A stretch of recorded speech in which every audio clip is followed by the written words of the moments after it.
Flight attendant throws out a black billionaire's medicine. Then, she grounds the entire flight humiliation at 38,000 feet. The woman in seat 2A did not look like trouble. She looked like the kind of passenger flight attendants pray for. Quiet, still.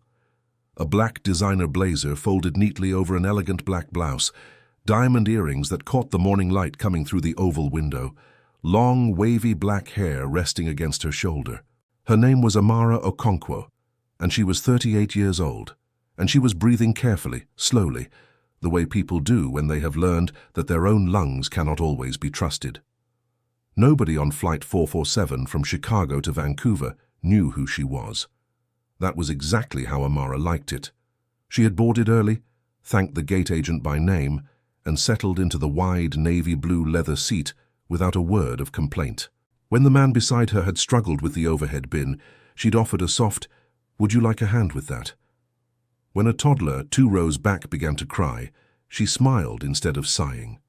She was a woman who had learned kindness the hard way, and she wore it like a second skin. The flight attendant working the business class cabin was named Brielle Vance. Brielle was around 30, blonde, with her hair pulled into a flawless professional bun and a red and blue neck scarf tied with military precision.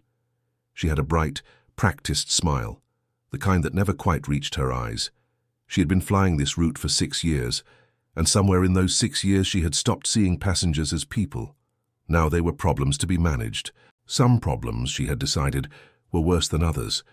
She had decided things about seat 2A the moment she saw her. "Miss," Brielle said, stopping in the aisle, her voice pitched just loud enough for the neighboring seats to hear. "This is the business class cabin." Amara looked up, calm. "Yes, I'm in 2A. I'll need to see your boarding pass again." The man across the aisle glanced over. Amara had already shown it twice, once at the gate, once when she boarded. But she reached into her bag without a flicker of irritation and held it out. "Of course." Brielle studied it far longer than necessary, turned it over, held it up to the light as though a first-class ticket might be forged out of thin air. Then, reluctantly, she handed it back. She said. Nothing more. But that single syllable carried a whole world of doubt, and everyone nearby heard it. Amara said nothing. She only folded her hands in her lap and looked back out the window at the tarmac sliding away beneath them. The trouble began 40 minutes into the flight, somewhere over the endless green quilt of the northern plains. Amara felt it start the way she always did, a faint tightening like a fist slowly closing around her chest, a whistle at the edge of each breath. She had lived with severe asthma her entire life. She knew this feeling the way other people knew a change in the weather. It was not panic yet, but it would be if she waited. Calmly, she reached into the seat pocket where she'd tucked her small medical pouch and took out her blue inhaler. She had just lifted it toward her lips when a hand closed over her wrist. "I'm sorry," Brielle said. "You can't use that here." Amara blinked. "It's an inhaler. I have asthma." "Passengers aren't permitted to administer unverified substances in the cabin," Brielle recited, as though reading from a manual that did not exist. "For everyone's safety. Do you have a prescription for that?" "It's an asthma inhaler," Amara said again, and now there was a new sound threading through her words, the thin whistle of a breath that was becoming work. "You can read the label. My name is on it." "Labels can say anything." The man across the aisle sat forward. "Ma'am, she's clearly having trouble breathing." "Sir, please stay out of crew matters." Brielle didn't even look at him. Her eyes stayed locked on Amara and on the small blue device in her hand. "I'm going to have to take that." "No." Amara's voice cracked. "Please, I need it." But Brielle had already plucked the inhaler from her fingers with the swift confidence of someone who has never once been told no. She held it up away out of reach, the way you'd hold something dirty. Her expression didn't change. Cold, serious, certain she was in the right. "You can have it back," she said, "when we land and it's been verified." "We're 4 hours from landing," Amara breathed. "Then I suggest you calm down. Getting worked up will only make your breathing worse." And there it was, the cruelty dressed up as advice. A murmur rippled through the cabin. A grey-haired woman 2 rows up pressed a hand to her mouth. Somebody whispered, "Is she serious?" But nobody stood. Nobody stopped it. That is the terrible arithmetic of a crowd. Everyone waits for someone else to be brave. Amara's chest heaved. The window light glinted off the diamonds at her ears, and in that moment they looked less like wealth and more like a cruel joke. Jewels on a woman who could not get air. She did not scream. She did not curse. Even now, fighting for breath, something in her would not break into anger. She simply looked up at Brielle Vance and said, in a voice barely above a whisper, "You're going to remember this flight for the rest of your life." Brielle laughed. An actual, light little laugh, and turned to walk away with the inhaler in her fist. She had no idea how right the woman in seat 2A had just been. Kindness under contempt. The inhaler did not make it back to seat 2A. Brielle Vance carried it down the aisle, past the curious eyes, into the small galley behind the curtain. And there, with the casual ease of someone throwing away a used napkin, she dropped it into the trash bin among the coffee cups and crumpled sugar packets. She told herself it was procedure. She told herself the woman was fine, was exaggerating, was one of those passengers who thought a first-class seat entitled them to break the rules. She had met 100 of them. She would meet 100 more. She did not think about the woman again for 11 minutes. 11 minutes is a very long time when you cannot breathe. Back in the cabin, Amara Okonkwo was losing her fight. The fist around her chest had closed all the way now. Each breath was a high, thin wheeze, dragged in through a straw that kept getting narrower. Her vision sparkled at the edges. Her hand, resting on the armrest, had begun to tremble. She pressed her other palm flat against her chest, as if she could hold her own lungs open by force of will. She was not thinking about diamonds. She was not thinking about the empire with her name on the door. She was thinking one small, animal thought, over and over. "Air, air, please, air. Mom." The man across the aisle had unbuckled his seatbelt. He was leaning toward her, his face creased with alarm. "Mom, look at me. Help is coming. Just look at me." His name was Elias Whitfield. He was a retired schoolteacher from Winnipeg, 64 years old, flying home from his granddaughter's baptism. He didn't know a single thing about the woman beside him. He only knew what his own 2 eyes were telling him, that a human being was suffocating 3 feet away while a crowd of strangers pretended not to see. He hit the call button, once, twice, 3 times. The soft chime rang out unanswered. "Somebody get that flight attendant," Elias said, louder now, half rising. "Now!" A young woman near the front finally stood and pushed through the curtain into the galley. "Excuse me, the woman in 2A, she really needs her medicine. She's turning—" "She'll be fine," Brielle said, not looking up from the drink cart she was restocking. "People with anxiety always think they're dying. Tell her to breathe slowly." "She's not anxious. She's blue." Something in the young woman's voice, the raw fear in it, made Brielle finally look up, made her finally walk back through that curtain. And when she did, she saw it too. Amara was slumped against the window, her lips a dusky violet, her eyes half closed, her chest fluttering with breaths that moved almost no air at all. Elias had his hand on her shoulder, talking to her in a low, steady voice. "Stay with me, you're all right. Stay with me now." For the first time in 6 years of flying, Brielle Vance felt the floor tilt beneath her, and it had nothing to do with the plane. "Where's her inhaler?" Elias demanded, rounding on her. "The blue one, you took it. Where is it?" Brielle opened her mouth, closed it.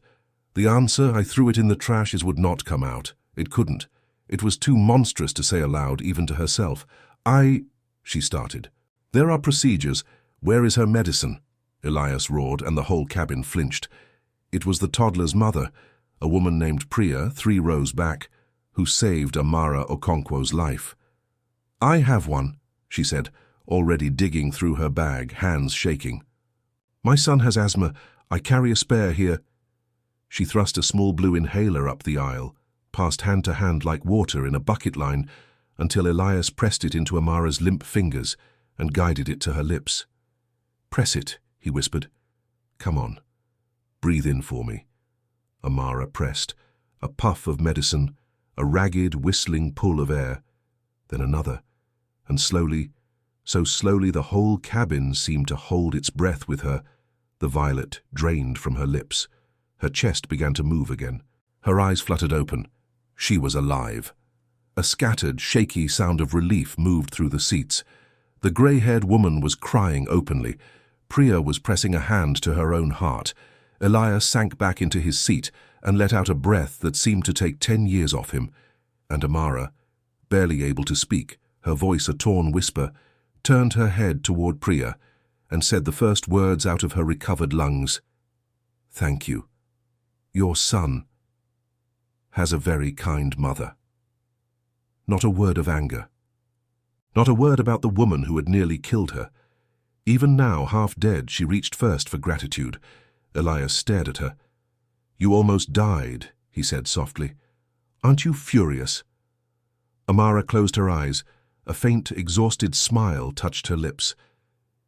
"Anger," she breathed, "won't give me back my breath, but it can steal what's left of it."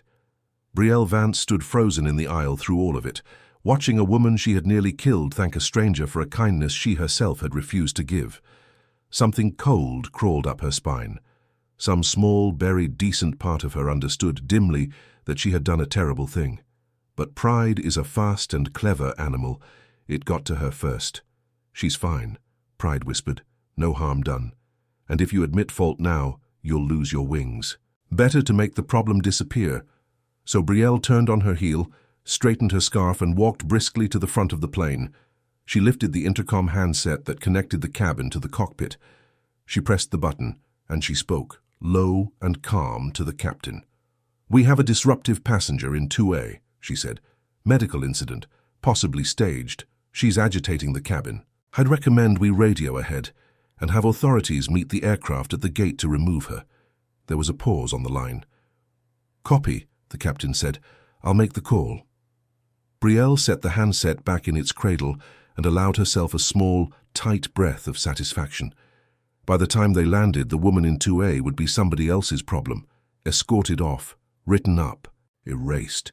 She could not have known that the message she'd just sent forward would set in motion the single worst decision of her entire life. Because at that exact moment, in seat 2A, Amara Okonkwo was reaching, with a trembling, recovering hand, for her phone. And the name she was about to call was one that Brielle Vance would very soon come to fear. The stranger who stayed. The phone call lasted 11 seconds. Amara Okonkwo held the phone to her ear, with a hand that still trembled, turned toward the window so no one could read her lips, and spoke softly. "It's me," she said. "I'm on 447. Something happened. No, I'm all right now. But I need you to pull the manifest, the crew roster, and the cabin recording the moment we land. Quietly.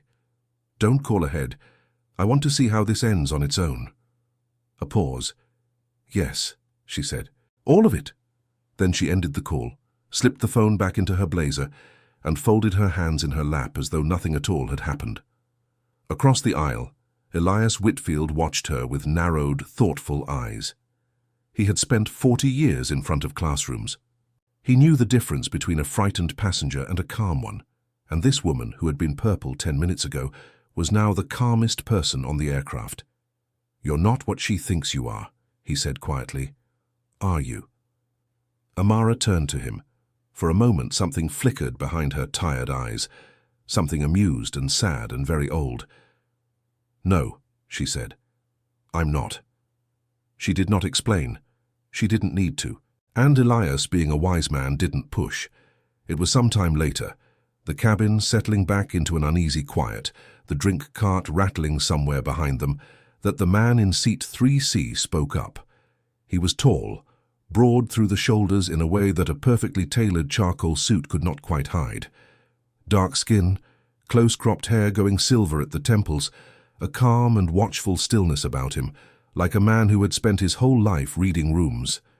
He looked to be around 45. He had said nothing during the whole ordeal, but he had seen everything. His jaw had been tight the entire time. Now he leaned across the aisle, and in a low, deep voice he said to Amara, "Ma'am, I've got a spare inhaler in my bag, if yours ever runs low. Same kind. I carry 2. He paused. "Old habit. My daughter has asthma." Amara looked at him. Really looked. And something passed between them, quiet and instant, the recognition of one careful person by another. "Thank you," she said. "That's the second kindness I've been shown on this flight." A faint, wry smile. "It's outnumbering the cruelty. Barely." The man's mouth curved. "Name's Kwame," he said. "Kwame Adeyemi. Amara." They didn't shake hands across the aisle. It was too far. But they nodded to each other, and it felt strangely like something had been sealed. What neither of them said out loud, what only Amara knew, and what Kwame was beginning to suspect, was that Kwame Adeyemi was not simply a kind stranger with a spare inhaler. He was the regional head of security for a company called Meridian Skyways. And Meridian Skyways was the parent company that owned the very airline whose plane they were sitting in. He had boarded this flight by pure coincidence, a rebooking after a cancelled connection. He had recognized the woman in 2A the instant he sat down, because her face hung, framed in gold, on the wall of the executive floor he walked through every single morning. He had said nothing, because she had said nothing, and Kwame Adeyemi was a man who understood that some people prefer to travel as ghosts, but he had watched a member of the airline's own crew nearly kill her. And a slow, cold fury had been building in him ever since. Brielle Vance felt the shift in the cabin without understanding it. She noticed that the man in 3C had begun watching her. Not rudely, not obviously, just steadily. Every time she came down the aisle, his eyes tracked her the way a still lake tracks a passing cloud. It made the back of her neck prickle. She noticed, too, that the woman in 2A was no longer afraid of her, that the trembling was gone, that she now sat with a strange, patient composure, like a woman waiting for a train she knew would arrive exactly on time. It unsettled Brielle. So she did what small, frightened people do when they feel the ground moving. She doubled down. "Refreshments," she announced, wheeling the cart down the aisle with a bright, brittle smile. She served the row ahead. She served the row behind. And when she reached 2A, she simply rolled past. No water, no glance, as if the seat were empty. Elias's head came up. "You skipped her." "I'm sorry? You skipped 2A, on purpose."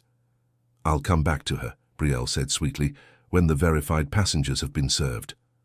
The word hung in the air like a slap. Verified. As though Amara were a fraud, a stowaway, a problem still unsolved. Kwame Adeyemi set down the report he'd been pretending to read. He did not raise his voice. He did not need to. "You want to be very careful," he said in that low-level tone, "about what you do next." Brielle turned, chin lifting. "Sir, is there a problem?" "There's a woman on this aircraft," Kwame said slowly, "who nearly died because you threw her medicine in the trash. I watched you do it. So did 40 other people. He let that land. So no, there's no problem, not yet. But there's about to be one, and it isn't going to be hers." For one long second, doubt flickered across Brielle's face. Then pride won again, the way it always did. "I don't know who you think you are," she said coldly, "but I am the senior crew member on this flight, and I will have both of you removed at the gate. Enjoy the rest of your trip." She wheeled the cart away, her scarf immaculate, her bun perfect, her spine straight as a rod. Behind her, Kwame Adeyemi slowly picked his phone back up. He typed a short message. He looked at it for a moment. Then he glanced across the aisle at Amara, a silent question in his eyes. "Say the word, and I end this now." Amara met his gaze, and almost imperceptibly, she shook her head. "Not yet," her eyes said. "Let it finish. Let everyone see exactly who she is." Kwame lowered his phone, and up in the galley, humming to herself, Brielle Vance began, with her own 2 hands, to build the trap that was about to close on no one but her. The screws tighten. The plan formed in Brielle Vance's mind somewhere over the Rockies. She had a problem, and the problem had a shape now, 2 of them. The composed woman in 2A who would not be rattled, and the broad-shouldered man in 3C who watched her like a hawk and spoke to her like an equal. Together they made her feel small, and Brielle Vance had spent her whole life making very sure she never felt small. So she decided to get ahead of it. If she was going to have them removed at the gate, she needed a reason, something on paper, something official, something that would make her the victim and them the villains before the aircraft doors ever opened. She pulled the incident logbook from the galley drawer and began to write. Passenger in 2A became verbally aggressive and physically threatening toward crew, she wrote. Refused repeated instructions. Passenger in 3C interfered with crew duties and made intimidating remarks. Both passengers created a hostile environment, endangering the safety of the flight. Lies. Every word. But lies written in an official logbook have a way of hardening into fact. She was almost proud of it. She brought the reckoning to them personally. I need you both to know, Brielle said, planting herself in the aisle between their seats, loud enough for the rows around to hear, that I've documented your behavior. When we land, security will be waiting. You'll be removed, questioned, and very likely banned from flying with this airline again. She smiled that brittle smile. I'd think about that if I were you. Elias Whitfield's mouth fell open. Their behavior? She nearly died and he offered her medicine. What behavior? Sir, unless you'd like to be added to the report. Add me, Elias snapped. Add me to it. I'll tell the whole story to whoever's waiting at that gate. The grey-haired woman 2 rows up raised a shaking hand. I'll tell them too, I saw everything. So will I, said Priya the mother, her jaw set. One by one, hands went up around the cabin. A businessman, a college student, a young couple filming quietly on a phone. The tide in that cabin had turned, and Brielle could feel it turning, and instead of stopping, instead of climbing down, panic drove her further out onto the ledge. Fine, she said, her voice rising, cracking. Then you can all explain yourselves to the authorities. And she rounded on Amara, the calm, silent, infuriating woman at the center of it all, and she said the cruelest thing she could think of. I don't know what you're doing in a seat like this, Brielle hissed, low and vicious. But people like you don't belong up here, you never did. And when we land, I am going to make very sure everyone knows it. The whole cabin went silent. Amara Okonkwo looked up at her slowly, and for the first time in the entire flight, she smiled. Not an angry smile, not a triumphant one. Something gentler and far more terrible than either. You keep saying when we land, Amara said softly, as if you're certain how this ends. Brielle blinked. Excuse me. You should be very careful, Amara said, about deciding who belongs where. You never really know who you're speaking to. She folded her hands. But you're about to. The clues had been there the whole time, for anyone watching closely. The way the man in 3C had typed a message, and then received, seconds later, a reply that made the cabin phone at the front of the plane light up, and a junior flight attendant hurry forward to answer it, then go pale. The way that same junior attendant, minutes later, had crept back to 3C and whispered something to Kwame, to which Kwame had simply nodded once like a general receiving a report. The way the captain's voice, when it came over the intercom to announce the descent, had a new and careful tightness in it, the tone of a man who had just learned something he very much wished he'd known an hour ago. Ah, cabin crew, this is the flight deck.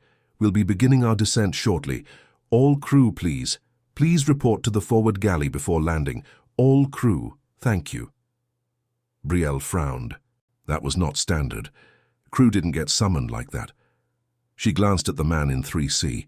He was already looking at her, and this time he was the one who smiled, a small, patient, iron smile. You wrote a report, Kwame Adeyemi said quietly. That was smart. Get it all down in your own words. Sign it. He nodded slowly. You're going to want to remember exactly what you chose to write today. Who are you? Brielle demanded, and now at last, the fear was plain in her voice. Kwame didn't answer. He didn't have to, because at that moment, Amara Okonkwo reached into her blazer, drew out a slim black card, and held it up between 2 fingers, just high enough for the light to catch the embossed silver logo on its face. The same logo stitched onto the scarf around Brielle Vance's neck. The same logo printed on the safety card in every seat back. The same logo painted on the tail of the very aircraft they were sitting inside, Meridian Skyways, and beneath the logo, in clean silver letters, a name. Brielle leaned in to read it. Her lips moved. And all the color all at once drained out of her face. That's right, Amara said gently as the plane began at last to descend. Now you know. Grounded. The name on the card was Amara Okonkwo, and beneath it, 3 words that turned Brielle Vance's blood to ice water. Owner and chairman, not a passenger, not a fraud, not a woman who didn't belong up here. The woman in seat 2A, the woman whose medicine Brielle had thrown in the trash, whom Brielle had skipped, insulted and threatened, whom Brielle had watched turn purple and told to calm down, owned the airline, owned the plane, owned the wings on Brielle's own chest. "No," Brielle whispered. "No, that can't—" "It can," Kwame Adeyemi said, rising to his full height in the aisle, buttoning his charcoal jacket. "Kwame Adeyemi, Regional Head of Security, Meridian Skyways. I've been on this aircraft the entire time." He looked down at her, not unkindly, but without an ounce of mercy. "I've documented everything too, just like you asked." Brielle's legs stopped holding her. She sank into an empty aisle seat, the incident logbook, her own beautiful web of lies, sliding from her fingers to the floor. The plane touched down in Vancouver under a bright, clean afternoon sky, but it did not taxi to the gate. Instead, it slowed, turned, and rolled to a stop on a distant stretch of tarmac, far from the terminal, engines winding down to a low hum. Through the windows, the passengers could see vehicles approaching across the apron, 2 of them black, moving with purpose. Brielle had wanted authorities waiting at the gate to remove a troublemaker. She had gotten her wish. Only the troublemaker wasn't who she'd named. The captain emerged from the flight deck, a greying man named Captain Rhodes, cap in his hands, his face pale and grim. He walked straight past every passenger to seat 2A, and he stopped, and he did something Brielle had never once seen a captain do. He bowed his head. "Miss Okonkwo," he said quietly, "I am so deeply sorry. I was told there was a disruptive passenger. I trusted my senior crew member's word. I never came back to see for myself." His voice cracked. "That failure is mine, and I will answer for it. I'm so grateful you're all right." Amara looked up at him, and here at the very end was the true measure of her. "Captain," she said gently, "you made a call based on the word of someone you trusted. That's not a crime. It's a lesson." She paused. "Come back and see for yourself, always. That's all I ask of anyone who works for me." The captain swallowed hard and nodded and could not speak. Then Amara rose from her seat. She had been silent for 4 hours, small, overlooked, nearly killed. Now she stood in the aisle of her own aircraft, and though she was still tired, still recovering, there was something in the way she held herself that made the entire cabin go still. She did not shout. She never once raised her voice. She simply spoke, and everyone listened. "You threw away my medicine," she said to Brielle, "because you decided the moment you saw me that I was less. Not less qualified, not less ticketed, just less. And once you decided that, everything that followed felt justified to you. That's how it always works." Brielle was crying now, silent tears running down her flawless makeup. "Please," she whispered, "please, I have a daughter. I need this job. I'm sorry. I'm so sorry." The words landed in the quiet cabin, and everyone watching braced for the hammer to fall. But Amara Okonkwo had not built an empire by becoming the thing that had once tried to break her. "I believe that you're sorry," she said slowly. "I believe you're sorry that you got caught. Whether you're sorry for what you did, that's something only you will ever really know." She drew a breath. "You will not be flying for Meridian anymore. That's certain, and it's fair, and it isn't cruelty, it's consequence. There's a difference, though I don't expect you learned it today." She turned to Kwame. "Handle it properly, by the book. Every protection she's owed, she gets, and every truth of what happened here goes on the record, hers and mine and theirs." She gestured to the cabin full of witnesses. "Yes, ma'am," Kwame said. "What happened after happened quickly. Brielle Vance was escorted off the aircraft first, not in handcuffs, but with her head down, past 40 silent passengers who had watched her cruelty and now watched her fall. Her employment was terminated that same afternoon. The false report she'd written became the very evidence that damned her. But the story didn't end with punishment. The best stories never do, because Amara Okonkwo stayed on that tarmac for another full hour, and she spent it on the people who had shown kindness when it cost them something. She found Priya, the mother whose spare inhaler had saved her life, and pressed both hands around hers. "Your son will never want for anything in his education," she said. "That's not charity, that's a debt. You gave me my breath. I intend to give something back." She found Elias Whitfield, the retired schoolteacher who had unbuckled his seatbelt and refused to look away. "You were the only one who stood up before anyone knew who I was," she told him. "That's the only kind of courage that counts. There's a seat on my board for people who see a person drowning and simply help. If you'll have it, it's yours." Elias laughed, wiping his eyes. "I'm 64. "Good," Amara said. "You've had time to learn what matters." And Kwame Adeyemi, the man who had watched and waited and let her decide how her own story would end, she looked at last and simply said, "Thank you for not needing to be told twice to do the right thing." "Never have," Kwame said. "Never will." That night, on flights all across the country, a video began to spread. Shaky phone footage, a cabin, a woman turning purple, a stranger's spare inhaler passed hand to hand, and a quiet, calm voice at the end saying, "Now you know." Millions watched it, millions shared it, and in living rooms everywhere, people who had ever been made to feel less, overlooked, doubted, told they didn't belong, felt something loosen in their chests and breathe. Because the lesson of it was simple and old and true. Be careful how you treat the quiet ones. You never know whose hands hold the wings you fly on.